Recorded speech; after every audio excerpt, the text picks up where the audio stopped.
नमस्कार मित्रांनो, तुमचं सर्वांचं स्वागत आहे पुन्हा एकदा तुमच्या आवडत्या चॅनलवरती। तर मित्रांनो, धर्मरक्षक छत्रपती संभाजी महाराज या मूवीचा ट्रेलर आला आहे। ट्रेलरला खूप चांगला रिस्पॉन्स मिळाला आहे, खूप लोकांना तो आवडतोय।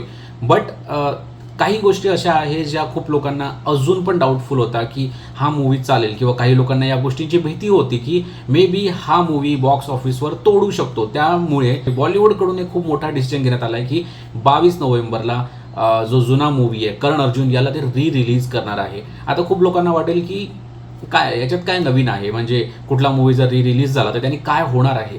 तर नाही, असं नाही आहे। आता तुम्ही धर्मरक्षक छत्रपती संभाजी महाराजचा ट्रेलर बघितला, लोकांना तो आवडला, लोक त्याला चांगला रिस्पॉन्स देत आहेत, त्याच्यामुळे तिथे गर्दी होणार हे नक्की। आणि ऑब्व्हियसली तो आपला एक आस्थेचा भाग आहे, बिकॉज आपली जी आस्था आहे ते त्यांच्यासोबत जुडलेली आहे, आपले दैवत आहे ते, तर तिथे लोकांची गर्दी होणार हे नक्की आहे। बट त्याच्यासोबत बॉलिवूडचा पुढला जो सिनेमा आहे काही महिन्यांनी येऊन राहिला, म्हणजे जानेवारी महिन्यात, तो आहे छावा।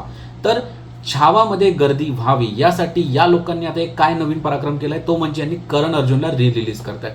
आता याचा महत्त्वाचा जो सगळ्यात मोठा फटका जर कोणाला बसेल तो बसणार आहे स्क्रीनिंग आणि डिवायडेशनला। म्हणजे जे स्क्रीन डिवाइड होतील त्या आता त्याप्रमाणे होतील, म्हणजे ज्या स्क्रीन्स कुठेतरी छत्रपती धर्मरक्षकला मिळायला पाहिजे होत्या, धर्मरक्षक छत्रपती संभाजी महाराजला मिळायला पाहिजे होत्या, त्या डिवाइड होतील आता करण अर्जुनमध्ये। आणि ऑब्व्हियसली एक बॉलिवूडचा सिनेमा आहे, करण अर्जुनची कल्ट फॅन फॉलोविंग आहे, खूप लोकांचा तो आवडता मूवी आहे अजून पण, त्यातले गाणे लोकांचे फेवरेट्स आहेत।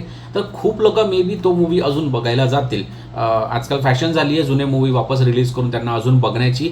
लाईक तुंबाडला खूप चांगला रिस्पॉन्स मिळाला होता, जवळजवळ 15 कोटी त्याने कमवले होते।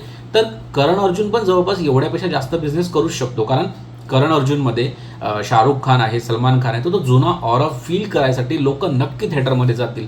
बट त्याच्यासोबत काय होणार ना, या ज्या मराठी मूवीज रिलीज होत आहे, म्हणजे आता रानटी होणार आहे, धर्मरक्षक छत्रपती संभाजी महाराज होणार आहे, आणि सोबतच गुलाबी म्हणून येणार आहे। तर या सगळ्यांचे जे स्क्रीन्स होतील ते त्यांच्यामध्ये डिवाइड होतील, आणि याचा फटका ऑब्व्हियसली कलेक्शन्सलाच बसेल, दुसरा कशाला बसणार नाही। तर या व्हिडिओ थ्रू मी तुम्हाला एकच थोडासा रिक्वेस्ट करू इच्छितो की प्लीज आपल्या वतीने आपण जे करू शकतो, मी व्हिडिओ बनवू शकतो, मी तो केला आहे, मी मूवीला बघायला जाणार बिकॉज माझं ते काम आहे, ठीक आहे। बट तुम्ही कितीही मूवी बघत असाल किंवा नसेल बघत, तरी मी एक रिक्वेस्ट करू इच्छितो की असा एखादी मूवी तरी बघायला जा, मराठीकडून येणारा। मी बाकी मूवीची गोष्ट नाही करतोय, मी रानटीबद्दल नाही बोलतोय, मी गुलाबीबद्दल नाही बोलतोय, मी स्पेशली या मूवीबद्दल बोलतोय, धर्मरक्षक छत्रपती संभाजी महाराज, बिकॉज ही आपली हिस्ट्री आहे। आणि कधीतरी कुठला तरी मराठी डिरेक्टर एक पुढाकार घेऊन नवीन काहीतरी करण्याचा विचार करतोय, तर त्याला आपण थोडाफार तरी सपोर्ट करायला हवा।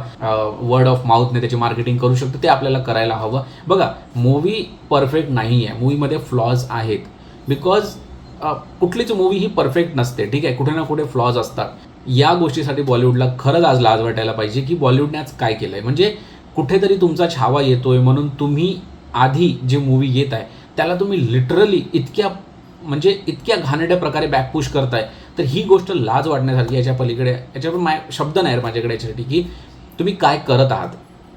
तुम्ही एका मूवीला बॅकलॅश देण्यासाठी तुम्ही अशी मूवी आणत आहात ज्या मूवीची कल्ट फॉलोविंग आजही आहे। आणि नाही यार, म्हणजे ही प्रॉपर वे नव्हता। जर त्यांनी करण अर्जुन नसता आणला तरी चाललं असतं, बिकॉज त्यांच्या छावाला तशी पण गर्दी होणार आहे। तुमचं काय मत आहे याच्यावर मला कमेंट सेक्शनमध्ये नक्की सांगा। भेटूया पुढच्या व्हिडिओमध्ये। चॅनलला सबस्क्राईब नसेल केलं तर नक्की करा। बस बाय, जय महाराष्ट्र।